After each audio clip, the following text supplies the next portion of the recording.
etie for my mama kwaba and fambra a channel issue. Na me some notification button not turning on in case any update baby beer on to Sabe can wash. Maybe beer I come. Then the semi brainer idia kunamba or my man in summer a coso. In summer a wuti near Kamwasem, a chim. I do for my gibre Nikuti in some kakra a coso. Distinguished members of the business community, friends of the media, ladies and gentlemen, good afternoon. Permit me to start with a little bit of an experience in industry. As a young man, I started a transport business. My trading partners were Kwahus. They supplied me spare parts and ties on credit. I went through difficult times with the banks, getting loans at high interest, and my workers letting me down.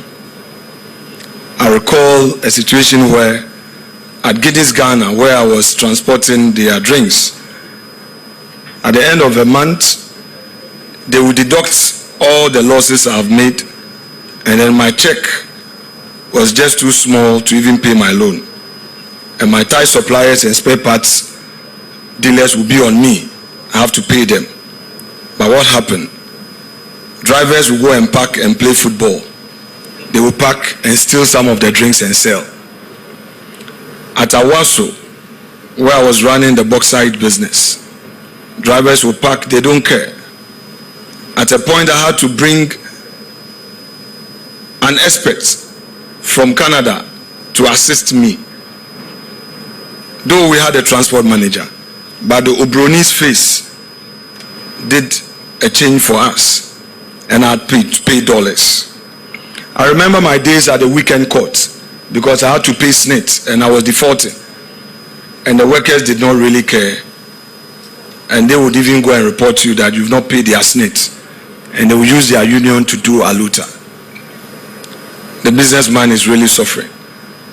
And I also recall when there was a change of government in 2008 and the new government came into office, I was running from Bupe, Aflao to Bupe. We pick gypsum from Tablibo in Togo, go to Aflao, drop some for diamond cement and continue to Bupe.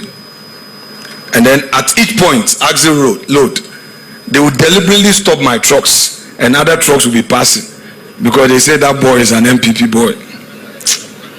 My partner had to rush to Vice President John Dramani Mahama, as he then was, and he had to intervene to call those boys to order. Because I told my partner to tell him that the diamond cement factory in Bupe, if they don't get the limestone, they won't produce the cement and it will affect his area. Did we go or did we come? Indeed, I needed to give you this background so that those of you in private business will relate, so that we know where we are starting from and what is expected of us as a political class. Let me say it's an honor to join you for this second edition of the Kwahu Business Forum, an important platform that continues to inspire fresh thinking about Ghana's economic future, while reminding us that the future of our nation is deeply intertwined with the active participation of the private sector, particularly the strength of its indigenous businesses and the vision of its entrepreneurs.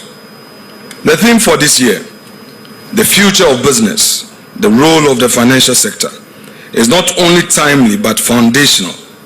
No economy can thrive where access to finance remains elusive. Ghana's economic future will depend heavily on the strength, agility, and the resilience of its business community, and on the strategic role of the financial sector that it plays in supporting particularly our indigenous enterprises to scale up and succeed. When we empower local businesses with the capital and confidence they need to grow, we do more than boost productivity. We open up the pathways for job creation.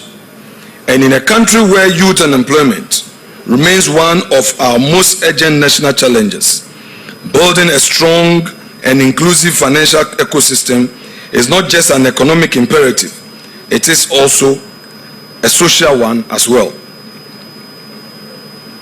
Now, championing entrepreneurship. As I've already indicated, as someone who over 2 decades not only found himself in public service but also in the private enterprise, I understand the hurdles that define the entrepreneurial journey. I have walked the often unpredictable road of private enterprise, and so I know firsthand the thrill of opportunity and the weight of challenges that every Ghanaian entrepreneur must carry. I understand what it means to raise capital, to innovate through constraints, and to stay resilient in the face of shifting market dynamics and a fragile entrepreneurial ecosystem. These personal experiences have deepened my conviction that entrepreneurship is not just a livelihood, it is nation building. It is also what continues to shape my passion for championing policies that support and empower Ghanaian entrepreneurs and the private sector, because I don't just sympathize with their journey out of theory, I identify with it from lived experience. I understand their struggles, their sacrifices, and their ambitions. It is precisely because of this that I believe, as a political class, we have a responsibility to depoliticize entrepreneurship, to create an ecosystem where business owners can thrive without fear of being tagged or targeted. We must celebrate enterprise and actively cultivate an environment where hard work and creativity is rewarded. Entrepreneurship must not be viewed through a political lens. The success of a business should never depend on which political regime is in power, nor should it be stifled by partisan labels. Our role as political leaders is not to frustrate private sector actors, but to foster a fair and enabling environment where merit, innovation, and hard work thrive. And as we nurture this culture of enterprise, we must also take a hard look at how we extend opportunity, particularly to the youth. They must be supported only when they must not be supported only when they wear our party colors. They must be supported when they demonstrate potential, creativity, and drive. Ghana's future cannot be built on partisan loyalty. It must be built on merit. Those who deserve opportunity should be given opportunity, regardless of political affiliation. That is how we build a nation. That is how we create competition. And that is how we create progress in a nation.